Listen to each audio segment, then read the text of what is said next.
किट्टू की समझदारी। एक समय की बात है। एक गांव में एक किसान रहता था। किसान के पास दो बकरे थे। एक बकरे का नाम किट्टू था और दूसरे का नाम दीपू था। किट्टू था तो बहुत समझदार, पर उसकी उम्र ज्यादा हो गई थी और वो अब थोड़ा कमजोर भी हो गया था।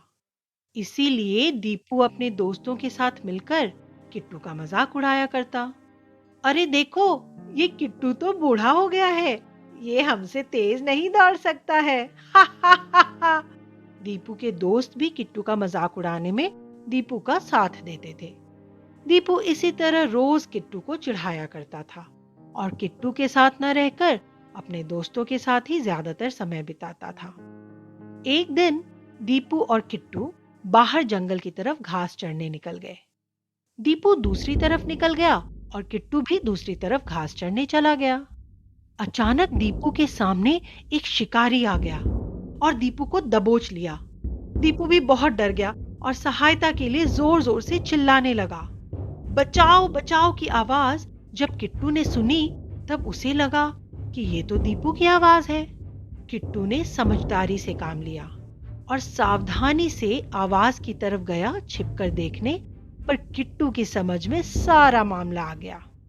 अब किट्टू ने सोचा कि वो अकेला तो दीपू को शिकारी से बचा नहीं सकता। इसीलिए मदद के लिए किट्टू गांव की ओर जाने लगा। पर उसे लग रहा था कि जब तक वो गांव जाकर वापस आएगा, तब तक कहीं बहुत देर न हो जाए। तभी उसे जंगल में एक हाथी दिखाई दिया। उसने सोचा कि क्यों ना हाथी को मदद के लिए बुलाया जाए। किट्टू जल्दी से दौड़कर हाथी के पास गया। हाथी को सारी बात बताई और उससे सहायता मांगी। हाथी मदद करने को तैयार हो गया। किट्टू हाथी को उस जगह पर ले गया जहां शिकारी ने दीपू को पकड़कर रखा था। हाथी जोर से चिंघाड़ता हुआ शिकारी की तरफ दौड़ा। शिकारी हाथी को गुस्से में अपनी ओर आता देखकर घबराकर भाग गया। हाथी और किट्टू की मदद से दीपू को शिकारियों से बचने का मौका मिल गया।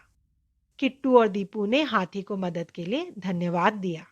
अब दीपू की समझ में आ गया कि भले ही किट्टू कमजोर हो गया है, पर किट्टू की समझदारी के कारण ही आज उसकी जान बची है। फिर दीपू ने किट्टू से माफी मांगी और दोनों मित्रों की तरह रहने लगे। तो बच्चों, इस कहानी से हमें ये सीख मिलती है कि सामने वाले की उम्र अगर बड़ी हो और वो कमजोर हो, तो उसका मजाक नहीं उड़ाना चाहिए, बल्कि उनका सम्मान करना चाहिए।